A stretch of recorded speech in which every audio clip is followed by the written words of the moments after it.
Ils l'appellent le maître du grill. Du moins, il dit qu'ils le font, sans jamais préciser qui l'appelle ainsi.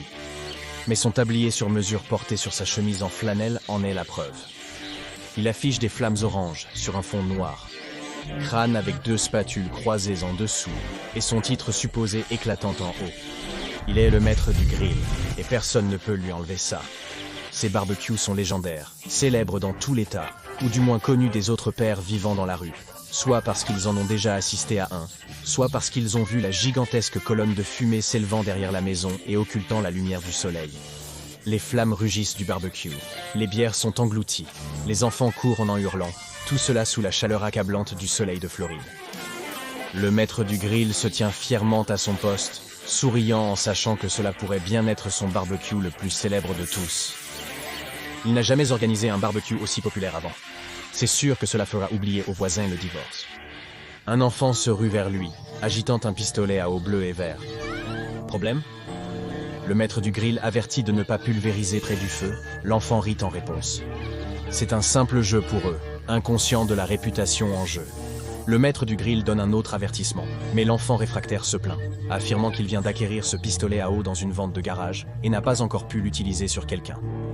Avec un soupir, le maître du grill ferme le couvercle du barbecue, protégeant la précieuse viande du jet d'eau qu'il s'attend à être tiré à tout moment maintenant. Comme prévu, il traverse l'air et l'éclabousse, s'infiltrant à travers son tablier personnalisé. L'enfant est apaisé, et le maître du grill va essuyer l'eau avec sa main, seulement pour ressentir une brûlure intense contre sa peau. Il recule, horrifié par sa main, tandis que sa peau fond sous ses yeux.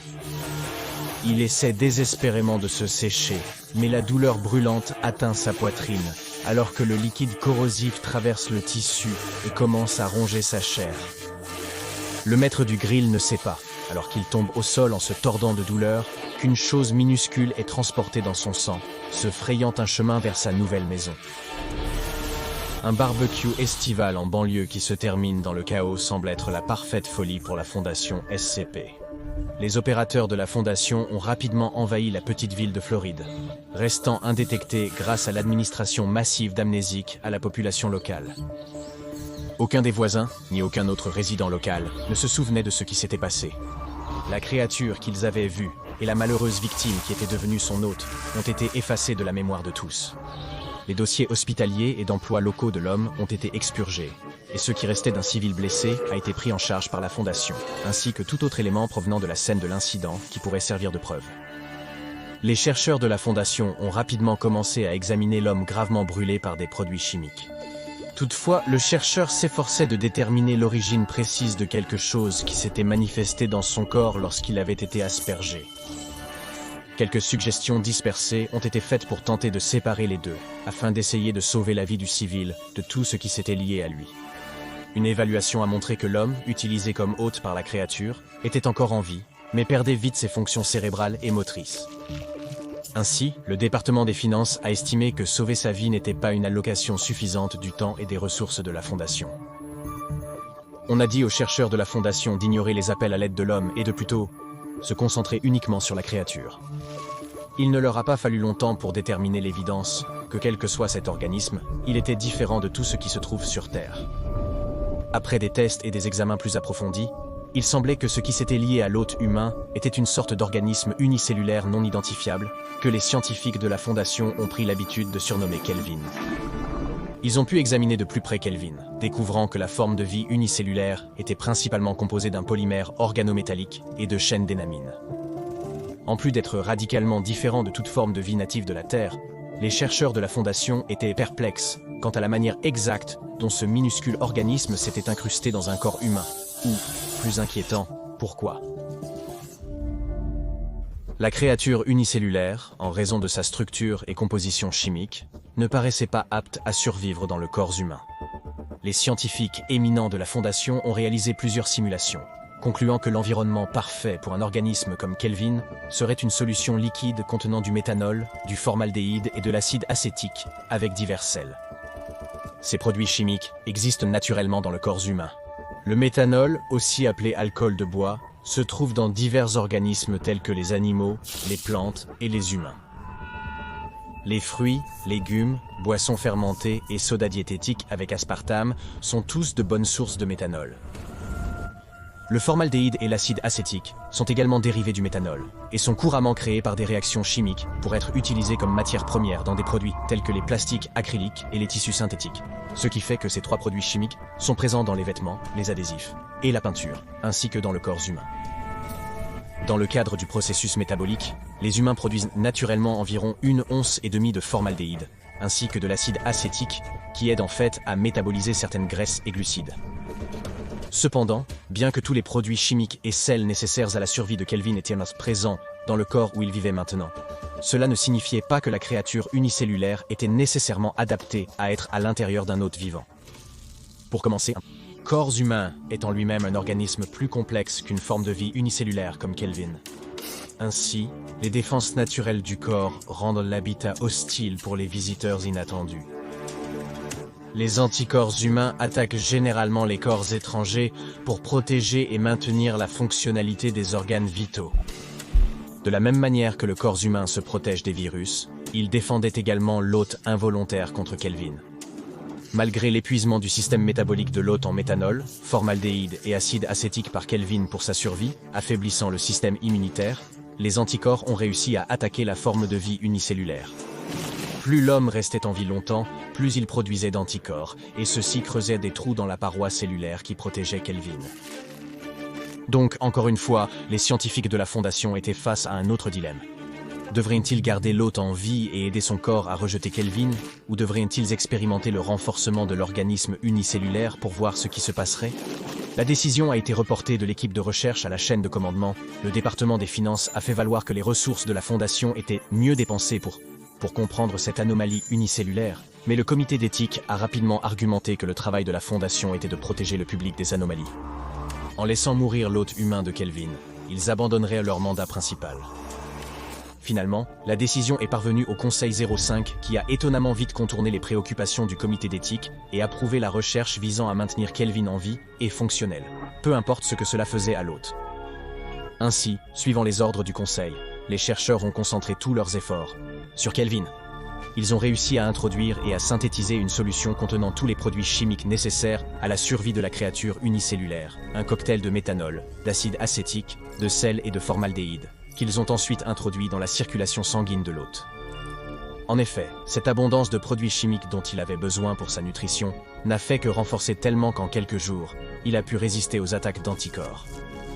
L'organisme presque microscopique, entouré par une paroi cellulaire impénétrable, a rapidement augmenté en taille en absorbant davantage de produits chimiques, métaboliques essentiels, fournis par les scientifiques et résidus de son hôte.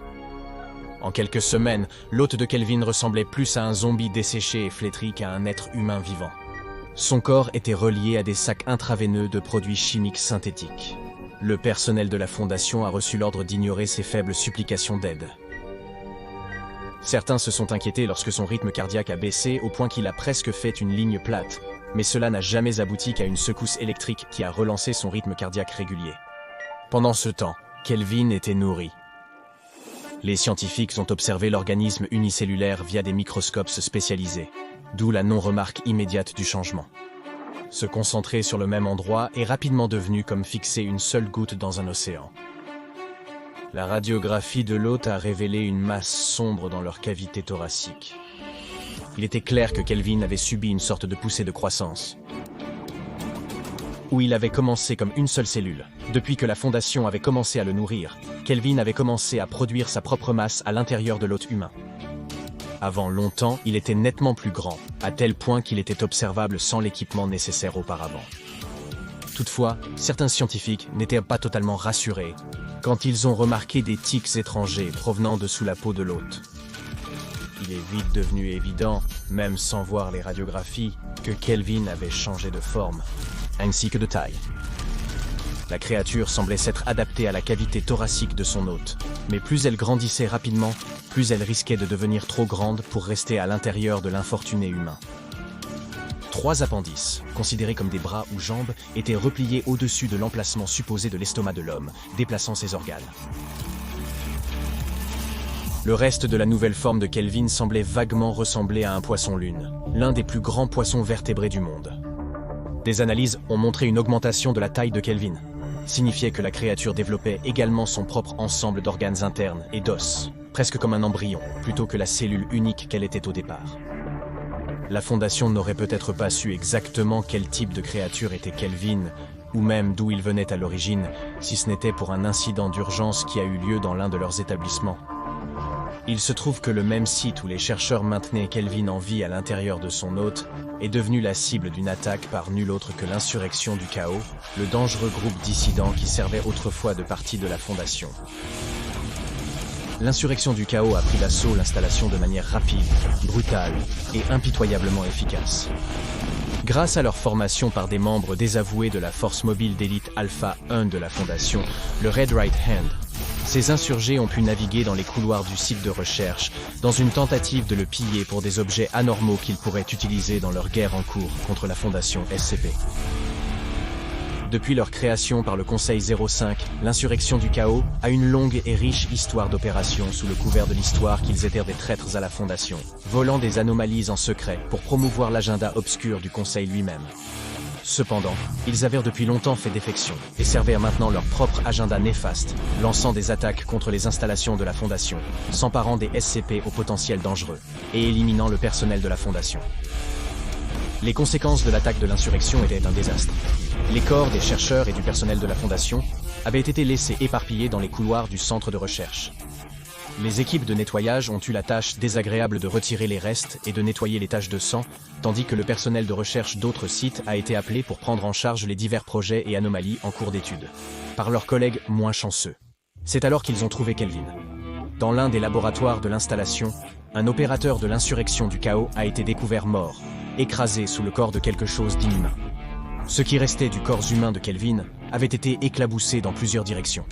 Les fragments dispersés d'une cage thoracique trouvée par les équipes de nettoyage suggéraient que la créature avait jailli du corps qu'elle habitait. Soit parce qu'elle se sentait menacée d'une manière ou d'une autre, soit parce que son hôte avait subi des dommages lors du raid de l'Insurrection du Chaos. Effectivement, des images de sécurité du système de surveillance en circuit fermé du site corroborant les théories sur ce qui est arrivé à Kelvin ont été récupérées. Dans les images, un peloton de tireurs de l'Insurrection du Chaos a fait irruption dans l'installation, échangeant des tirs avec le personnel de sécurité, pendant le nettoyage systématique de chaque pièce, étage par étage, par une. Des escouades se sont divisées pour étudier des anomalies pertinentes pour l'insurrection, pendant que leurs forces continuaient le raid. À un moment donné, cependant, un insurgé solitaire s'est séparé du groupe principal et a erré dans un laboratoire de recherche. En entrant, ils ont été confrontés à la vue de l'hôte humain de Kelvin, presque entièrement émacié, à peine vivant. Par cruauté ou souhait d'arrêter la souffrance humaine, l'opérateur de l'insurrection a utilisé une arme de poing pour éliminer l'hôte. À leur mort, le corps a commencé à convulser violemment, le mouvement émanant non pas de spasmes musculaires post-mortem, mais de quelque chose qui bougeait à l'intérieur du corps de l'hôte. L'opérateur de l'insurrection du chaos a répliqué en tirant à nouveau avant que la poitrine de l'hôte ne se brise, laissant s'échapper Kelvin complètement formé. Capable de se déplacer mal à l'aise sur ses trois jambes, la créature s'est lancée sur l'insurgé soit dans une tentative d'attaque dans la confusion ou de représailles, essayant peut-être même de passer de son hôte précédent à un nouveau. Des traces de cyanure ont été découvertes dans la bouche de l'opérateur de l'insurrection du chaos, suggérant qu'ils avaient un plan de secours en cas de capture par la Fondation. On soupçonnait que la surprise de voir une créature comme Kelvin surgir d'un cadavre a fait que l'insurgé a accidentellement mordu une pilule de cyanure déguisée en tube. À ce stade, la créature Kelvin semblait s'immobiliser, perdant conscience. Au moment où elle a été découverte après le raid, elle était déjà morte. Les chercheurs de la Fondation chargés du projet d'examen étaient désemparés. Tout le travail effectué pour nourrir Kelvin et le faire grandir à l'intérieur d'un corps humain semble maintenant avoir été vain grâce à l'insurrection du chaos. Incertain de la marche à suivre, ce n'est que lorsqu'un autre enregistrement de sécurité a fait surface que les chercheurs ont obtenu leur meilleur indice sur la façon de poursuivre le projet. Et il est venu de la source la plus improbable, un agent de sécurité de la Fondation. Pendant l'assaut de l'insurrection du chaos, l'officier avait été capturé par des caméras de surveillance en fuite pour sauver sa vie, ayant épuisé ses munitions et cherchant frénétiquement un chargeur supplémentaire ou une autre arme pour se défendre. Toutefois, en exploitant leur connaissance de la Fondation et anticipant le déploiement des forces d'intervention mobiles, l'insurrection du chaos a d'abord pris le contrôle de l'armurerie du site. La seule option qui restait à l'agent de sécurité en fuite était de fouiller les zones de l'installation que l'insurrection n'avait pas encore atteintes, ce qui l'a conduit vers une salle d'épreuve. Vidant frénétiquement des boîtes, à la recherche de quelque chose qui ressemble même vaguement à une option de défense personnelle viable. La vidéo de sécurité montre un officier de la Fondation découvrant un élément de preuve récupéré lors du barbecue en Floride où Kelvin a été trouvé. C'était un pistolet à eau sans prétention, fait de plastique bleu et vert, avec une buse et une gâchette orange. Dans l'interview post-raid, l'officier de sécurité a expliqué avoir voulu surprendre un insurgé du chaos en l'aveuglant temporairement avec un jet d'eau dans les yeux pour le désarmer et utiliser son arme à feu en défense. Ce n'est pas ce qui s'est passé. L'officier ne se rendait pas compte qu'il venait de retrouver le morceau manquant du puzzle concernant la question de l'origine de la forme de vie unicellulaire. Le pistolet à eau n'était pas qu'un simple jouet. C'était le SCP-3788. Après avoir découvert le pistolet à eau anormal contre un membre de l'insurrection du chaos, l'officier de sécurité a inopinément arrosé la cible avec un jet pressurisé d'ammoniac liquide. La substance corrosive a rapidement et douloureusement dissous les tissus corporels des insurgés au contact. Leurs blessures étaient mortelles. Après avoir découvert l'incident, les chercheurs de la Fondation ont saisi le pistolet à eau anormal. Il avait été incorrectement stocké comme preuve suite à l'incident en Floride.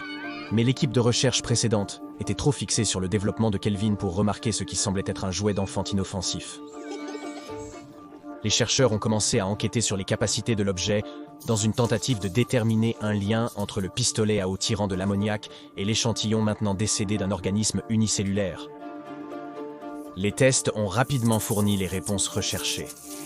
Le bouchon à vis pour remplir le pistolet d'eau était scellé et impossible à ouvrir. L'insertion d'une caméra à fibre optique à travers la buse du pistolet n'a montré que ce qui semblait être l'intérieur vide, où l'eau serait normalement.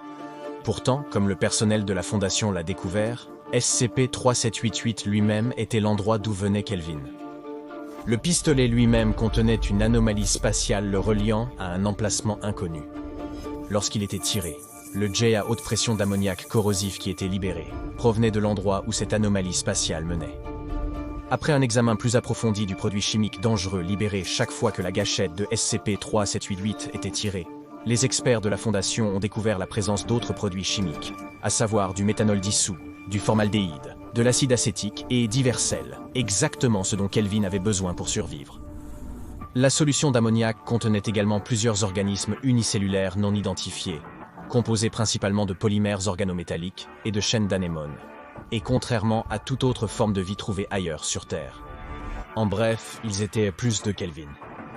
En utilisant régulièrement SCP-3788, les chercheurs de la Fondation ont pu éjecter d'autres échantillons d'organismes unicellulaires avec le pistolet à eau anormal. En les capturant, ils ont pu les cultiver de la même manière que Kelvin avait été autorisé à grandir, mais sans avoir besoin d'hôtes humains. Ils sont plutôt conservés dans des réservoirs d'ammoniac nourris de la solution synthétique qui a aidé Kelvin à évoluer de sa forme unicellulaire.